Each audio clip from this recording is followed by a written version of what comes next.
Subscribe now and press the bell icon. Never miss an update.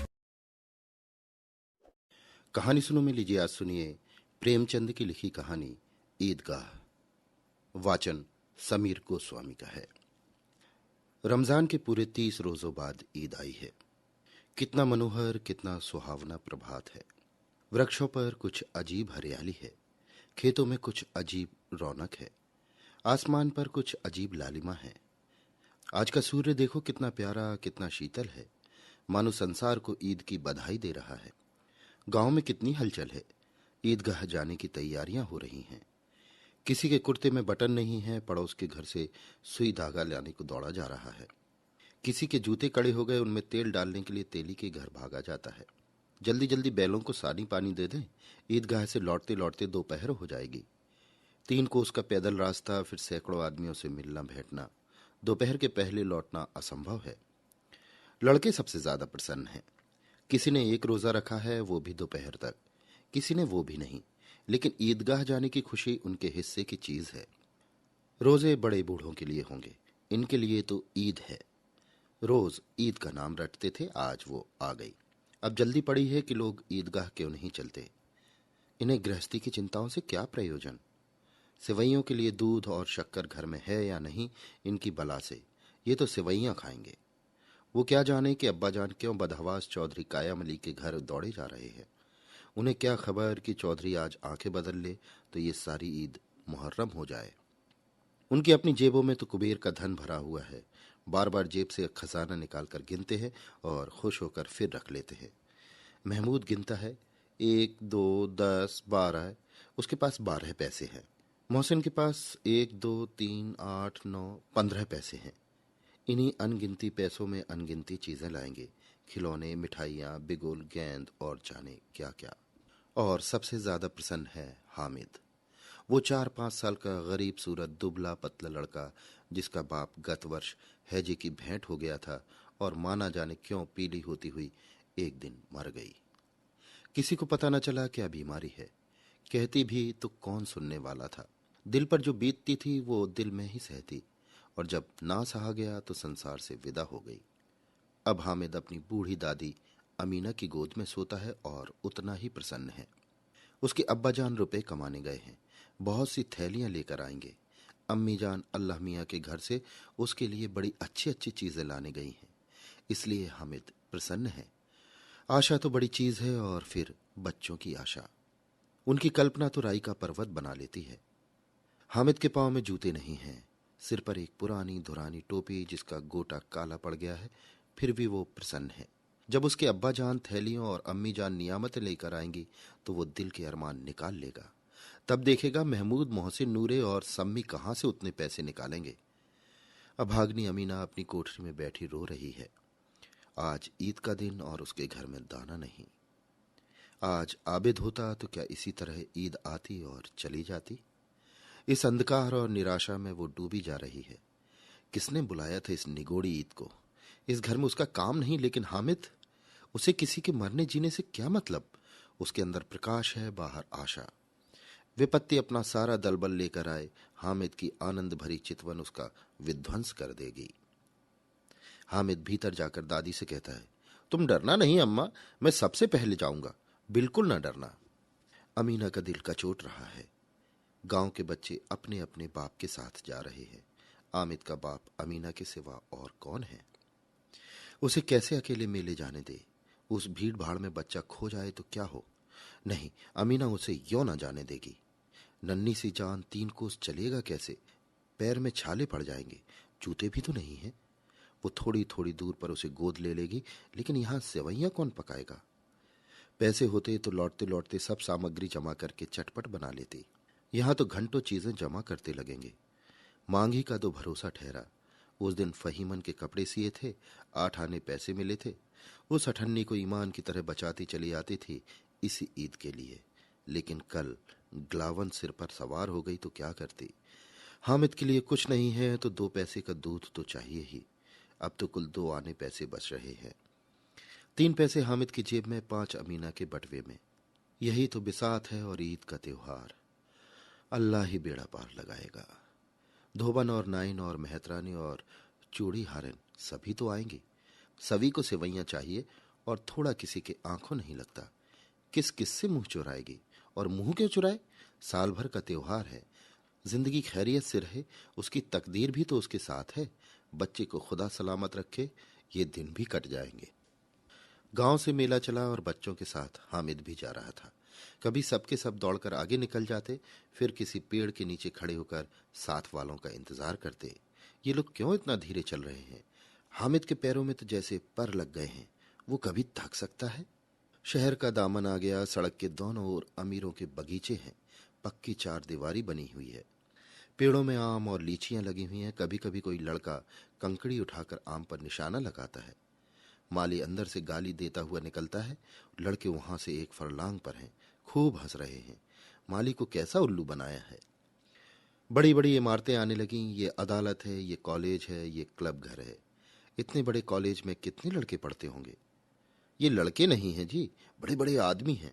सच, उनकी बड़ी बड़ी मूछें हैं। इतने बड़े हो गए, अभी तक पढ़ने जाते हैं। न जाने कब तक पढ़ेंगे और क्या करेंगे इतना पढ़कर। हामिद के मदरसे में दो तीन बड़े बड़े लड़के हैं, बिल्कुल तीन कौड़ी के। रोज मार खाते हैं, काम से जी चुराने वाले। इस जगह भी उसी तरह के लोग होंगे और क्या। क्लब घर में जादू होता है। सुना वहां मुर्दे की खोपड़ियां दौड़ती हैं और बड़े बड़े तमाशे होते हैं, पर किसी को अंदर नहीं जाने देते। और यहाँ शाम को साहब लोग खेलते हैं।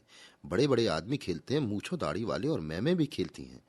सच, हमारी अम्मा को वो दे दो, क्या नाम है, बैट, तो उसे पकड़ ही नहीं सकें, घुमाते ही लुढ़क ना जाए। महमूद ने कहा, हमारी अम्मी जान का तो हाथ कांपने लगता है, अल्लाह कसम। मोहसिन बोला, चलो मनो आटा पीस डालती है, जरा सा बैट पकड़ लेंगी तो हाथ कांपने लगेंगे। सैकड़ों घड़े पानी रोज निकालती है, 5 घड़े तो मेरी भैंस पी जाती है। किसी मैम को एक घड़ा पानी भरना पड़े तो आंखों तले अंधेरा आ जाए। महमूद, लेकिन दौड़ती तो नहीं, उछल कूद तो नहीं सकती। मोहसिन, हाँ उछल कूद नहीं सकती, लेकिन उस दिन मेरी गाय खुल गई थी और चौधरी के खेत में जा पड़ी थी तो अम्मा इतनी तेज दौड़ी कि मैं उन्हें पा ना सका। सच। आगे चले। हलवाइयों की दुकानें शुरू हो गई। आज खूब सजी हुई थी। इतनी मिठाइयाँ कौन खाता है? देखो ना, एक एक दुकान पर मनो होंगी। सुना है रात को जिन्नात आकर खरीद ले जाते हैं। अब्बा कहते थे कि आधी रात को एक आदमी दुकान पर जाता है और जितना माल बचा होता है वो तुलवा लेता है और सचमुच के रुपए देता है, बिल्कुल ऐसे ही रुपए। हामिद को यकीन ना आया। ऐसे रुपए जिन्नात को कहां से मिल जाएंगे? मोहसिन ने कहा, जिन्नात को रुपए की क्या कमी, जिस खजाने में चाहे चले जाए। लोहे के दरवाजे ने रोक नहीं सकते जनाब। आप हैं किस फेर में? हीरे जवाहरात तक उनके पास रहते हैं। जिससे खुश हो जाए उसे टोकरो जवाहरात दे दिए। अभी यहीं बैठे हैं, 5 मिनट में कलकत्ता पहुंच जाए। हामिद ने फिर पूछा, जिन्नात बहुत बड़े बड़े होते होंगे? मोहसिन, एक एक आसमान के बराबर होता है जी। जमीन पर खड़ा हो जाए तो उसका सिर आसमान से जा लगे, मगर चाहे तो एक लोटे में घुस जाए। हामिद, लोग उन्हें कैसे खुश करते होंगे? कोई मुझे वो मंत्र बता दे तो एक जिन्न को खुश कर लूं। मोहसिन, अब यह मैं तो नहीं जानता, लेकिन चौधरी साहब के काबू में बहुत जिन्नात हैं। कोई चीज चोरी चली जाए, चौधरी साहब उसका पता लगा देंगे और चोर का नाम भी बता देंगे। जुमराती का बछवा उस दिन खो गया था, 3 दिन हैरान हुए, कहीं ना मिला। तब झक मारकर चौधरी के पास गए। चौधरी ने तुरंत बता दिया कि मवेशी खाने में है और वहीं मिला। जिन्नात आकर उन्हें सारे जहान की खबर दे जाते हैं। अब उसकी समझ में आ गया कि चौधरी के पास क्यों इतना धन है और क्यों उनका इतना सम्मान है। आगे चलें। ये पुलिस लाइन है, यहाँ सब कांस्टेबल कवायद करते हैं। रेटन फार्मफो रात को बेचारे घूम घूम कर पहरा देते हैं, नहीं चोरियां हो जाए। मोहसिन ने प्रतिवाद किया, ये कांस्टेबल पहरा देते हैं? तभी तुम बहुत जानते हो। अजी हजरत यही चोरी कराते हैं। शहर के जितने चोर डाकू हैं सब इनसे मिलते हैं। रात को ये लोग चोरों से कहते हैं कि चोरी करो और आप दूसरे मोहल्ले में जाकर जागते रहो पुकारते हैं। जब इन लोगों के पास इतने पैसे आते हैं। मेरे मामू एक थाने में कांस्टेबल है, 20 रुपए महीना पाते हैं, लेकिन 50 रुपए घर भेजते हैं। अल्लाह कसम, मैंने एक बार पूछा कि मामू आप इतने रुपए कहाँ से पाते हैं? हंसकर कहने लगे, बेटे अल्लाह देता है। फिर आप ही बोले, हम लोग चाहें तो एक दिन में लाखों मार लाएं, हम तो इतना ही लेते हैं जिसमें अपनी बदनामी ना हो और नौकरी ना चली जाए। हामिद ने पूछा, ये लोग चोरी करवाते हैं तो उन्हें कोई पकड़ता नहीं? मोहसिन उसकी नादानी पर दया दिखाकर बोला, अरे पगले, इन्हें कौन पकड़ेगा? पकड़ने वाले तो ये लोग खुद हैं, लेकिन अल्लाह इन्हें सजा भी खूब देता है। हराम का माल हराम में जाता है। थोड़े ही दिन हुए मामू के घर आग लग गई, सारी लेई पूंजी जल गई, एक बर्तन तक न बचा। कई दिन पेड़ के नीचे सोए, अल्लाह कसम पेड़ के नीचे। फिर न जाने कहां से 100 रुपये कर्ज लाए तो बर्तन भाड़े आए। 100 तो 50 से ज्यादा होते हैं। कहाँ 50, कहाँ 100। 50 एक थैली भर होता है, 100 तो 2 थैलियों में भी ना आए। अब बस्ती घनी होने लगी। ईदगाह जाने वालों की टोलियां नजर आने लगी, एक से एक भड़कीले वस्त्र पहने हुए, कोई इक्के तांगे पर सवार, कोई मोटर पर। सभी इत्र में बसे, सभी के दिलों में उमंग। ग्रामीणों का वो छोटा सा दल अपनी विपन्नता से बेखबर, संतोष और धैर्य में मगन चला जा रहा था। बच्चों के लिए नगर की सभी चीजें अनोखी थी। जिस चीज की ओर ताकते ताकते ही रह जाते, और पीछे से बार बार हॉर्न की आवाज आने पर भी न चेतते। हामिद तो मोटर के नीचे जाते जाते बचा। सहसा ईदगाह नजर आया। ऊपर इमली के घने वृक्षों की छाया है, नीचे पक्का फर्श है जिस पर जाजिम बिछा हुआ है, और रोजेदारों की पंक्तियां एक के पीछे एक न जाने कहां तक चली गई हैं, पक्की जगत के नीचे तक, जहां जाजिम भी नहीं है। नए आने वाले आकर पीछे की कतार में खड़े हो जाते हैं, आगे जगह नहीं है। यहाँ कोई धन और पद नहीं देखता, इस्लाम की निगाह में सब बराबर हैं। इन ग्रामीणों ने भी वजू किया और पिछली पंक्ति में खड़े हो गए। कितना सुंदर संचालन है, कितनी सुंदर व्यवस्था। लाखों सिर एक साथ सिजदे में झुक जाते हैं, फिर सबके सब एक साथ खड़े हो जाते हैं। एक साथ झुकते हैं और एक साथ घुटनों के बल बैठ जाते हैं। कई बार यही क्रिया होती है जैसे बिजली की लाखों बत्तियां एक साथ प्रदीप्त हों और एक साथ बुझ जाए, और यही क्रम चलता रहे। कितना अपूर्व दृश्य था, जिसकी सामूहिक क्रियाएं विस्तार और अनंतता हृदय को श्रद्धा, गर्व और आत्मानंद से भर देती थी। मानो भ्रातृत्व का एक सूत्र इन समस्त आत्माओं को एक लड़ी में पिरोए हुए है। नमाज खत्म हो गई है, लोग आपस में गले मिल रहे हैं। तब मिठाई और खिलौने की दुकान पर धावा होता है। ग्रामीणों का वो दल इस विषय में बालकों से कम उत्साही नहीं है। ये देखो, हिंडोला है, 1 पैसा देकर चढ़ जाओ, कभी आसमान पर जाते हुए मालूम होगे, कभी जमीन पर गिरते हुए। ये चरखी है, लकड़ी के हाथी, घोड़े, ऊंट छड़ों से लटके हुए हैं। 1 पैसा देकर बैठ जाओ और 25 चक्रों का मजा लो। महमूद और मोहसिन, नूरे और सम्मी इन घोड़ों और ऊंटों पर बैठते हैं। हामिद दूर खड़ा है, 3 ही पैसे तो हैं उसके पास। अपने कोष का 1/3 जरा सा चक्कर खाने के लिए वो नहीं दे सकता। सब चरखियों से उतरे हैं, अब खिलौने लेंगे। इधर दुकानों की कतार लगी हुई है, तरह तरह के खिलौने हैं। सिपाही और गुजरिया, राजा और वकील, भिश्ती और धोबिन और साधु। वाह, कितने सुंदर खिलौने हैं। अब बोलना ही चाहते हैं। अहमद सिपाही लेता है, खाकी वर्दी और लाल पगड़ी वाला, कंधे पर बंदूक रखे हुए, मालूम होता है अभी कवायद किए चला आ रहा है। मोहसिन को भिश्ती पसंद आया, कमर झुकी हुई, ऊपर मशक रखे हुए, मशक का मुंह एक हाथ से पकड़े हुए। कितना प्रसन्न है, शायद कोई गीत गा रहा है। बस मशक से पानी उड़ेलना चाहता है। नूरे को वकील से प्रेम है, कैसी विद्वता है उसके मुख पर। काला चोगा, नीचे सफेद अचकन, अचकन के सामने की जेब में घड़ी, सुनहरी जंजीर, एक हाथ में कानून का पोथा लिए हुए। मालूम होता है अभी किसी अदालत में जिरह या बहस किए हुए चले आ रहे हैं। ये सब 2-2 पैसे के खिलौने हैं। हामिद के पास कुल 3 पैसे हैं। इतने महंगे खिलौने वो कैसे ले? खिलौना कहीं हाथ से छूट पड़े तो चूर चूर हो जाए, जरा पानी पड़े तो सारा रंग धुल जाए। ऐसे खिलौने लेकर वो क्या करेगा, किस काम के? मोहसिन कहता है मेरा भिश्ती रोज पानी दे जाएगा सांझ सवेरे। महमूद, और मेरा सिपाही घर का पहरा देगा, कोई चोर आएगा तो फौरन बंदूक से फैर कर देगा। नूरे, और मेरा वकील खूब मुकदमा लड़ेगा। सम्मी, और मेरी धोबिन रोज कपड़े धोएगी।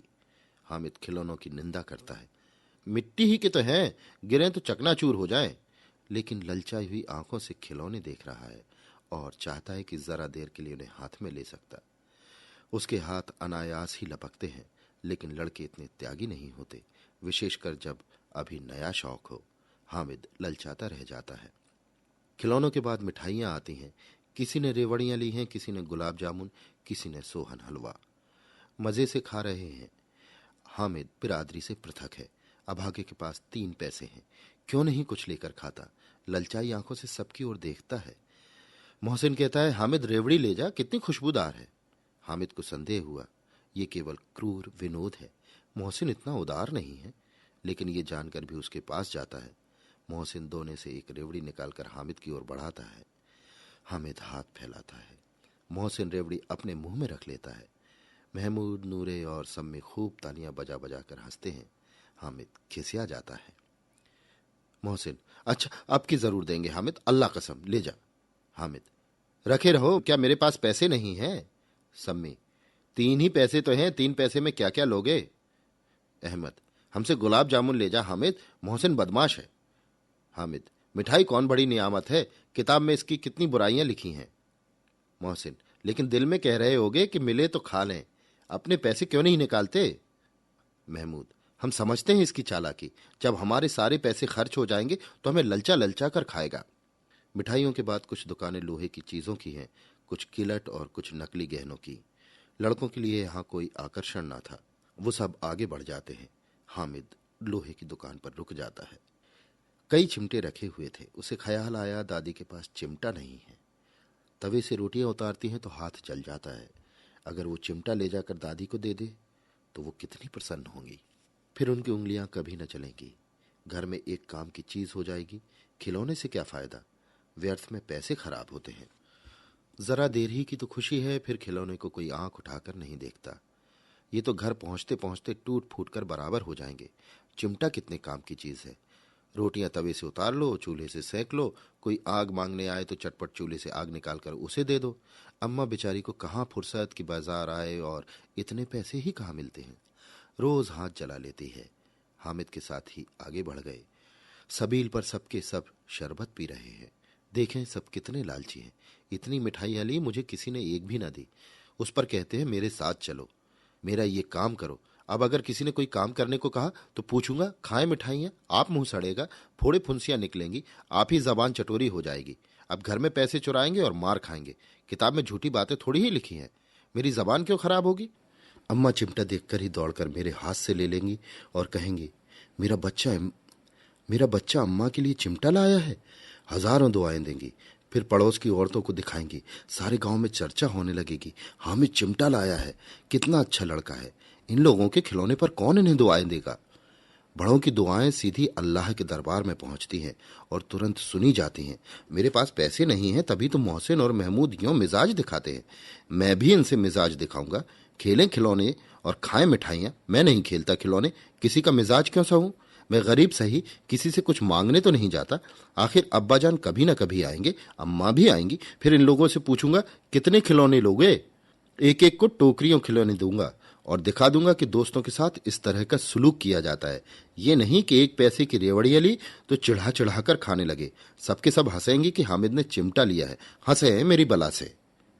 उसने दुकानदार से पूछा, ये चिमटा कितने का है? दुकानदार ने उसकी ओर देखा और कोई आदमी साथ न देखकर कहा, ये तुम्हारे काम का नहीं है जी।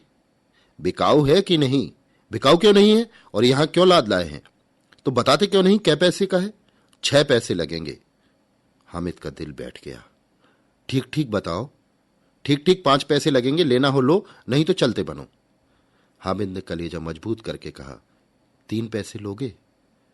ये कहता हुआ वो आगे बढ़ गया कि दुकानदार की घुड़कियां न सुने। लेकिन दुकानदार ने घुड़कियां नहीं दी, बुलाकर चिमटा दे दिया। हामिद ने उसे इस तरह कंधे पर रखा मानो बंदूक है और शान से अकड़ता हुआ संगियों के पास आया। जरा सुने सबके सब क्या आलोचनाएं करते हैं। मोहसिन ने हंसकर कहा, ये चिमटा क्यों लाया पगले, इससे क्या करेगा? हामिद ने चिमटे को पटक कर कहा, जरा अपनी भिश्ती जमीन पर गिरा दो, सारी पसलियां चूर चूर हो जाए बच्चा की। महमूद बोला, ये चिमटा कोई खिलौना है? हामिद, खिलौना क्यों नहीं है? अभी कंधे पर रखा बंदूक हो गई, हाथ में लिया फकीरों का चिमटा हो गया। चाहूं तो इसे मंजीरे का काम ले सकता हूं। एक चिमटा जमा दूं तो तुम लोगों के सारे खिलौनों की जान निकल जाए। तुम्हारे खिलौने कितना ही जोर लगावे, मेरे चिमटे का बाल भी बांका नहीं कर सकते। मेरा बहादुर शेर है चिमटा। सम्मी ने खंजरी ली थी, प्रभावित होकर बोला, मेरी खंजरी से बदलोगे? 2 आने की है। हामिद ने खंजरी की ओर उपेक्षा से देखा। मेरा चिमटा चाहे तो तुम्हारी खंजरी का पेट फाड़ डाले। बस एक चमड़े की झिल्ली लगा दी, ढप ढप बोलने लगी। जरा सा पानी लग जाए तो खत्म हो जाए। मेरा बहादुर चिमटा आग में, पानी में, आंधी में, तूफान में बराबर डटा खड़ा रहेगा। चिमटे ने सभी को मोहित कर लिया, लेकिन अब पैसे किसके पास धरे हैं। फिर मेले से दूर निकल आए हैं। 9 कब के बज गए। धूप तेज हो रही है, घर पहुंचने की जल्दी हो रही है। बाप से जिद भी करें तो चिमटा नहीं मिल सकता। हामिद है बड़ा चालाक, इसलिए बदमाश ने अपने पैसे बचा रखे थे। अब बालकों के 2 दल हो गए। मोहसिन, महमूद, सम्मी और नूरे एक तरफ है, हामिद अकेला दूसरी तरफ। शास्त्रार्थ हो रहा है। सम्मी तो विधर्मी गया, दूसरे पक्ष से जा मिला, लेकिन मोहसिन, महमूद और नूरे भी हामिद से 1-1, 2-2 साल बड़े होने पर भी हामिद के आघातों से आतंकित हो उठे हैं। उसके पास न्याय का बल है और नीति की शक्ति।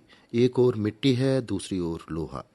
जो इस वक्त अपने को फौलाद कह रहा है वो अजय है, घातक है। अगर कोई शेर आ जाए तो भिश्ती मियाँ के छक्के छूट जाए। मियाँ सिपाही मिट्टी की बंदूक छोड़कर भागे। वकील साहब की नानी मर जाए, चोगे में मुंह छिपाकर जमीन पर लेट जाए, मगर ये चिमटा, ये बहादुर रुस्तम हिंद लपक कर शेर की गर्दन पर सवार हो जाएगा और उसकी आंखें निकाल लेगा। मोहसिन ने एड़ी चोटी का जोर लगाकर कहा, अच्छा पानी तो नहीं भर सकता। हामिद ने चिमटे को सीधा खड़ा करके कहा, भिश्ती को एक डांट लगाएगा तो दौड़ा हुआ पानी लाकर उसके द्वार पर छिड़कने लगेगा।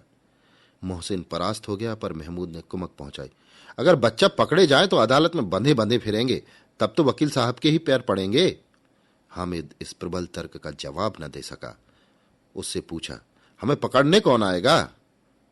नूरे ने अकड़ कर कहा, ये सिपाही बंदूक वाला। हामिद ने मुंह चढ़ाकर कहा, ये बेचारे हम बहादुर रुस्तम हिंद को पकड़ेंगे। अच्छा लाओ, अभी जरा कुश्ती हो जाए, इनकी सूरत देखकर दूर से भागेंगे, पकड़ेंगे क्या बेचारे। मोहसिन को एक नई चोट सूझ गई।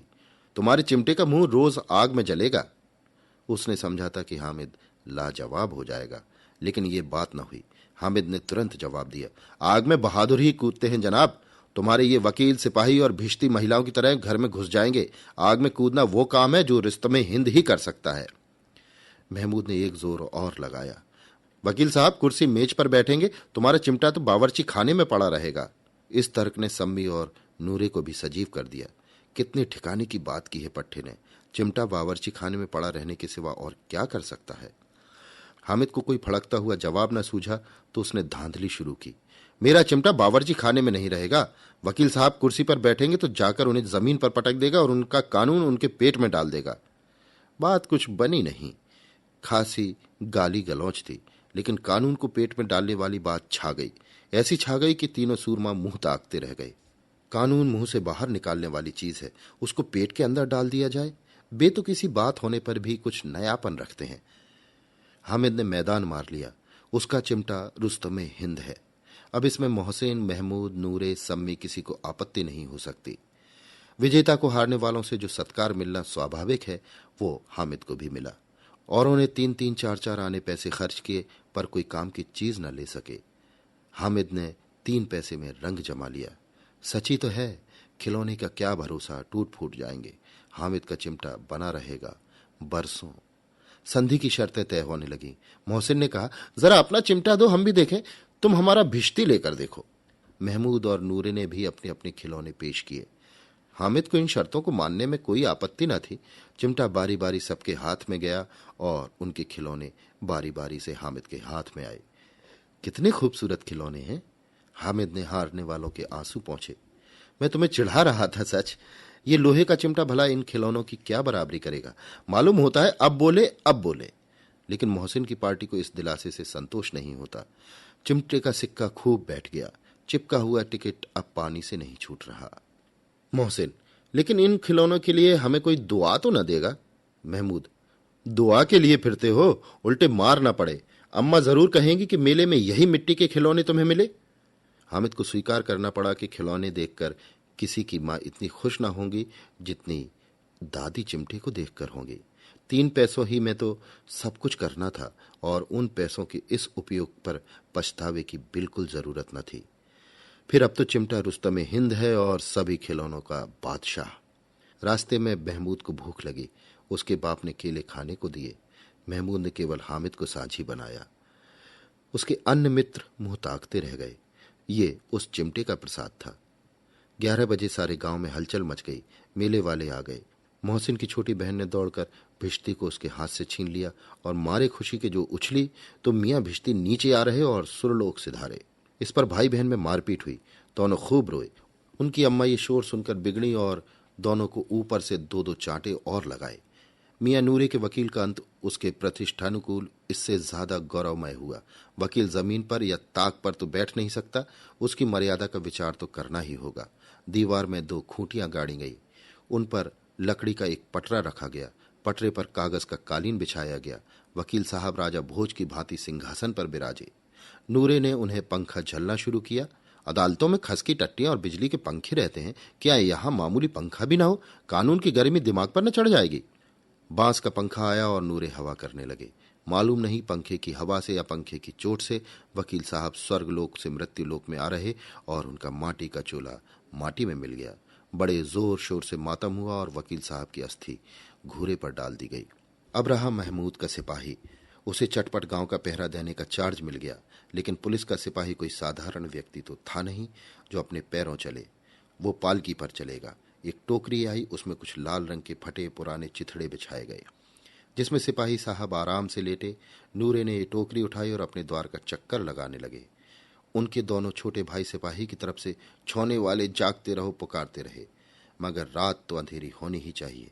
महमूद को ठोकर लग जाती है, टोकरी उसके हाथ से छूटकर गिर पड़ती है और मियाँ सिपाही अपनी बंदूक लिए जमीन पर आ जाते हैं और उनकी एक टांग में विकार आ जाता है। महमूद को आज ज्ञात हुआ कि वो अच्छा डॉक्टर है। उसको ऐसा मरहम मिल गया है जिससे वो टूटी टांग को आनन फानन में जोड़ सकता है। केवल गूलर का दूध चाहिए।